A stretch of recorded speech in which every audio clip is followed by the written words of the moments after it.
సుమన్ టీవీలో మీ personal and business promotions కోసం కింది నెంబర్కి కాంటాక్ట్ చేయండి. తెలంగాణ రాష్ట్ర తరహాలో హైడ్రాని ఏపీ రాష్ట్రంలో కూడా మరి ప్రత్యేక చట్టం తేవాలని చెప్పేసి హైడ్రా విధంగా మంత్రి నారాయణ గారు చెప్పడం జరిగింది.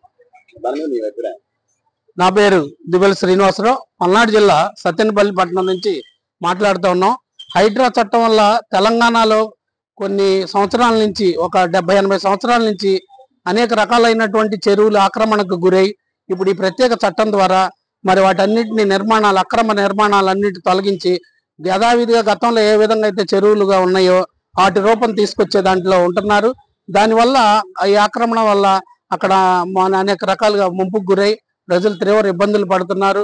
రియల్ ఎస్టేట్ వ్యాపారులు, రియల్ ఎస్టేట్ మాఫియా అనేది ఒకటి ఏర్పడి ఈ చెరువులన్నింటిని కూడా వాళ్ళ వ్యాపార ఇది కోసం అక్కడ ఉన్నటువంటి అధికారులతో కుమ్మక్కై చెరువులన్నీ కూడా నిర్మాణాలు చేపట్టి ఆక్రమించడం జరిగింది.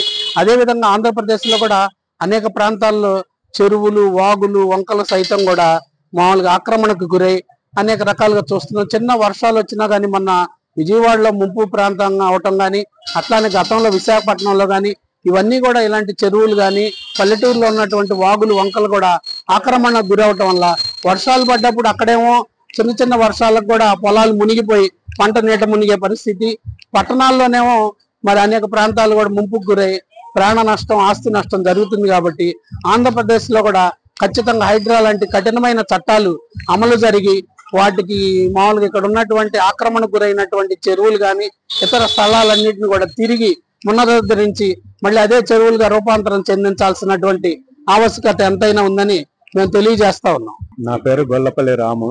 ఏపీలో నారాయణ గారు తీసుకున్న నిర్ణయం అది మహంచకరమైన అవకాశం. అయితే హైడ్రా చట్టం అనేది రావటం మన ఏపీకి కూడా ఒక అదృష్టం అనుకోవాలి. అది అమలు చేసే విధానంలో గాని అది ప్రభుత్వం చొరవ తీసుకుంటే చాలా వరకు మనకి ఆంధ్రప్రదేశ్ ప్రభుత్వం మీద చాలా ఒక నిర్ణయం ఉంటది. దానివల్ల మనకు మేలే తప్ప కీడు జరగదు.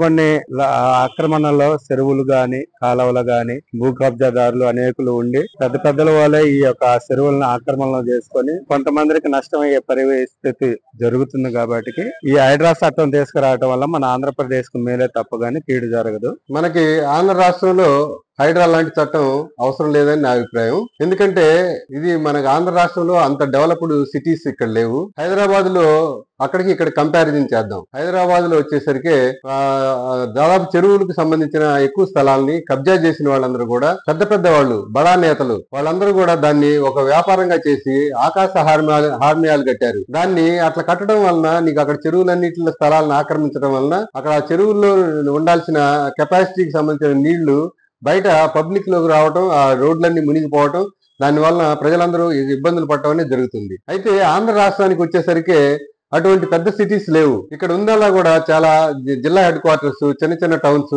చిన్న పట్టణాలు మాత్రమే ఉన్నాయి. అటువంటిప్పుడు ఇక్కడ ఆంధ్ర రాష్ట్రంలో ఇక్కడ హైడ్రా లాంటి చట్టం తీసుకొస్తే ఎక్కువగా ఇబ్బంది పడేది అతి సామాన్యులు, చాలా నిరుపేదలు, అంటే ఏమీ జరుగుబాటు లేని నిరుపేదలు. వాళ్ళకి ఏదైతే గృహ నిర్మాణం లేదో, మనం ప్రభుత్వం కల్పించాల్సిన గృహ నిర్మాణాలు సరిగ్గా కల్పించకపోవడం వలన వాళ్ళకి అందుబాటులో ఉన్న ఖాళీ స్థలాల్లో వాళ్ళు చిన్న ఇళ్లు నిర్మించుకొని ఎంతో కష్టపడి చాలా వాళ్ళ జీవితం మొత్తం మీద సంపాదించిన సొమ్ముతో ఏదో చిన్న ఇళ్లు నిర్మించుకోవడం జరుగుద్ది ఇక్కడ మనకి ఆంధ్ర రాష్ట్రంలో వచ్చేసరికి. మనం అటువంటి చట్టాన్ని కనుక ఇక్కడ తీసుకొచ్చి దాన్ని ప్రజల మీద కనుక రుద్దినట్లయితే ప్రజల్లో ఎక్కువ మంది ఇక్కడ ఇబ్బంది పడేది అతి సామాన్యమైన ప్రజలు, చాలా నిరుపేదలు. సో మనం ఇక్కడ నిరుపేదల్ని మనం చట్ట ప్రకారం మనం వాళ్ళని అప్గ్రేడ్ చేయాల్సిన బాధ్యత ప్రతి ప్రభుత్వం మీద ఉంది. నిజంగా అటువంటిది కనుక ఇక్కడ కనుక జరిగితే ఎక్కువగా నష్టపోయి ప్రభుత్వానికి కూడా చెడ్డ పేరు వచ్చే అవకాశం ఉంటుంది. ఇక్కడ చట్టం చేస్తే ఎలా ఉండాలంటే వాళ్ళకి ప్రత్యామ్నాయంగా గృహ నిర్మాణాలకి వాళ్ళకి స్థలాలు కేటాయించి వాళ్ళకి ఇళ్లు నిర్మించి వాళ్ళందరూ కూడా అక్కడ షిఫ్ట్ చేసిన తర్వాత మాత్రమే వాటిని చట్టంలో ఉపయోగించుకోవాల్సిన అవసరం ఉంది. దానికి చట్టం అవసరం లేదు, ఆల్రెడీ చట్టాలు ఉన్నాయి. మనం చేయగలిగింది అప్గ్రేడ్ చేయాల్సింది పూర్ పీపుల్ని, నిరుపేదలను. కాబట్టి నిరుపేదలను ఇబ్బంది పెట్టే చట్టం తీసుకొచ్చి దానివల్ల ప్రభుత్వానికి కూడా చెడ్డ పేరు తెచ్చుకోవాల్సిన అవసరం అయితే లేదని నేను అనుకుంటున్నా. ఇది మంత్రి నారాయణ గారు కూడా ప్రాక్టికల్ గా వచ్చే ప్రాబ్లమ్స్ ఏంటి, ఇక్కడ జిల్లా హెడ్ క్వార్టర్స్ లో ఎవరెవరికి ఎలాంటి ఇబ్బందులు ఉన్నాయి, ఎలాంటి పరిస్థితులు ఉన్నాయి, మన ఆంధ్ర రాష్ట్రంలో అటువంటి డెవలప్డ్ సిటీస్ ఉన్నాయా లేదా, అయితే అక్కడ ఎలాంటి నిర్మాణాలు జరిగినాయి, ఎవరైనా డబ్బున్న వాళ్ళు, పెద్దవాళ్ళు ఎక్కువ కబ్జాలు చేసి ఆకాశ హార్మ్యాలు నిర్మించడం అటువంటిది ఏమైనా ఉందా లేదనేది కూడా పరిగణలోకి తీసుకొని మాత్రమే చట్టం చేయాల్సిన అవసరం ఉంది. అట్లాంటిది లేనప్పుడు అట్లాంటి చట్టాలు చేసినందువలన సామాన్య ప్రజలు నిరుపేదలు ఇబ్బంది పడతారు. కాబట్టి అది కరెక్ట్ కాదని నా అభిప్రాయం. అటువంటి చట్టాలు చేసే ముందు ప్రాక్టికల్ గా చాలా పరిస్థితులను అవగాహన చేసుకోవాల్సిన అవసరం ఉందని నేను భావిస్తున్నాను. మీరు వెళ్ళబుచ్చినటువంటి ఆ అభిప్రాయం నారాయణ గారు చెప్పింది మేము టీవీలో ఈరోజు చూస్తున్నామండి. అయితే ఆంధ్రప్రదేశ్కి తెలంగాణ రాష్ట్రానికి బోర్డని డిఫరెన్సెస్ ఉన్నాయి. ఆ డిఫరెన్స్ ఏంటంటే, నేను ఒక పబ్లిక్ మనిషిగా పబ్లిక్ లో ఉండి మాట్లాడుతున్న మాట ఏంటంటే, మేము కనుక్కున్న అభిప్రాయం నలుగురు చోట్ల మాట్లాడినప్పుడు ఆంధ్రప్రదేశ్లో ఆకాశ నిర్మాణాలు ఎక్కడ నిర్మించలేరు. ఏదైనా కాస్త కూస్త గవర్నమెంట్ భూముల్లో కానీ, చెరువుల దగ్గర కానీ, కుంట్ల మీద కానీ ఇల్లు కట్టుకొని నివసిస్తున్న వాళ్ళంటే చిన్న చిన్న రేకులు, లేదా చిన్న పూరిపాకాలు, లేదా 4 చిన్న ఒక సెంటున్నర డాబాలు వేసుకుని ఉంటున్నటువంటి జనం ఎవరంటే సామాన్యులు. వాళ్ళు రియల్ ఎస్టేట్ వ్యాపారం చేసుకోవడానికో ఇంకో రకమైన తరహాకో వాళ్ళు అవన్నీ వేసుకొని లేరు.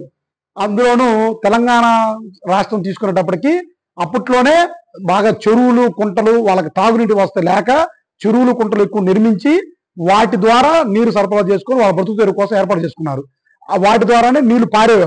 ఇప్పుడు ఆ చెరువులు పూడ్చి అవన్నీ రియల్ ఎస్టేట్ వ్యాపారం చేసుకొని వాటి నీరు పోయే అవకాశం లేక ఆ నీరు జనం ఇళ్లలోకి వచ్చి వారు ఇబ్బంది పడుతున్నారు. కాబట్టి అక్కడ అవసరం అయితే అయ్యి ఉండొచ్చు, అక్కడ ఆ చట్టం అవసరం అయ్యి వాటిని ఆ నిర్మాణాలు తొలగించి ఇప్పుడు సామాన్యులకు ఇబ్బంది లేకుండా చేస్తే బాగుంటదేమో అనే అభిప్రాయంతో ఆ గవర్నమెంట్ వాళ్ళు ఆ నిర్ణయం తీసుకొని ఉండొచ్చు. ఇక్కడ అదే పరిశీలన చేసి ఉంటే ఆ చెరువులు కానీ ఆ నదుల మీద అటువంటి నిర్మాణాలు లేవు మనకి. కాబట్టి ఇక్కడ ఆ చట్టం చేసే ముందు, చట్టం చేసేది ప్రతి చట్టం, ఏ చట్టం దేనికి చేస్తారు? పబ్లిక్, గవర్నమెంట్ ఉంది పబ్లిక్ కోసం. ఈ జన అవసరాలు తెలుసుకొని జనానికి ఏదో అవసరం వచ్చేస్తే బాగుంటుంది. కానీ ఆ చట్టాన్ని ఇక్కడ అమలు చేయడం వల్ల పబ్లిక్ నష్టపోతారు తప్ప సామాన్యులకు ఒరిగేది కానీ ఉపయోగపడేది ఏమి ఉండదు.